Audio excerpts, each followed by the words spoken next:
Tick ഒരു 60 above score കയറാത്തതിൻ്റെ ഒരു 4 കാരണങ്ങൾ പറഞ്ഞുതരാം. നിങ്ങൾ പ്രത്യേകം ശ്രദ്ധിച്ചോ. ഒന്നാമത്തെ കാര്യം എന്ന് പറഞ്ഞത് ടെംപ്ലേറ്റ്സ് ആണ്.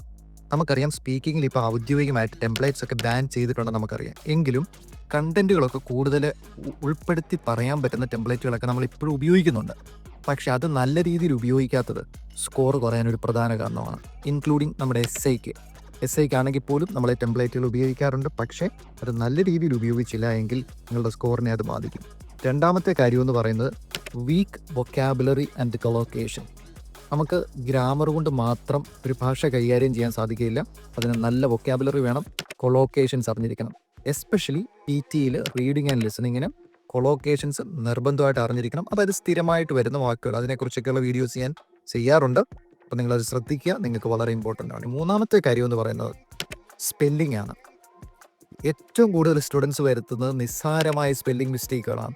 റൈറ്റ് ഫ്രം ഡിക്റ്റേഷനിൽ നിങ്ങൾ ഒരു ചെറിയ സ്പെല്ലിംഗ് മിസ്റ്റേക്ക് വരുത്തി നോക്കുക, നിങ്ങളുടെ സ്കോർ ക്രമാതീതമായിട്ട് കുറയും, ഭയങ്കരമായിട്ട് കുറയും. അപ്പോൾ അത് റൈറ്റ് ഫ്രം ഡിക്റ്റേഷൻ മാത്രമാണോ? അല്ല, ഫിൽ ഇൻ ദ ബ്ലാങ്ക്സ് ഉൾപ്പെടെയുള്ള സെക്ഷനുകളിൽ സ്പെല്ലിംഗ് മിസ്റ്റേക്ക് വരുത്തുന്നത് നിങ്ങളുടെ സ്കോറ് ഒരു 60 മുകളിൽ കയറുന്നതിന് ഒരു തടസ്സമാണ്. നാലാമത്തെ കാര്യം എന്ന് പറയുന്നത് ടൈം മാനേജ്മെൻറ്റ് എന്ന് പറയുന്ന ഒരു സംഭവമേ ഇല്ല. അത് നിങ്ങൾ പ്രത്യേകം ശ്രദ്ധിക്കണം. ഒരു ചെറിയ ക്വസ്റ്റ്യന്, അതായത് ഇമ്പോർട്ടൻ്റ് അല്ലാത്ത ക്വസ്റ്റ്യൻസിന് ഒരുപാട് സമയം സ്പെൻഡ് ചെയ്യുക, അത് നിങ്ങൾ നിർബന്ധമായിട്ട് ഒഴിവാക്കിയിരിക്കണം. ടൈം മാനേജ് ചെയ്ത് മോക്ക് ടെസ്റ്റുകൾ പ്രാക്ടീസ് ചെയ്ത് അതിനനുസരിച്ച് വേണം നിങ്ങൾ പടിപടിയായിട്ട് ഇമ്പ്രൂവ് ചെയ്യാനായിട്ട്. ഈ 4 കാര്യങ്ങൾ നിങ്ങൾ പ്രത്യേകം ശ്രദ്ധിക്കുക. അങ്ങനെയാണെങ്കിൽ നിങ്ങൾക്കൊരു 65 എബോവ് സ്കോർ നേടിയെടുക്കാൻ നിങ്ങളെ സഹായിക്കും.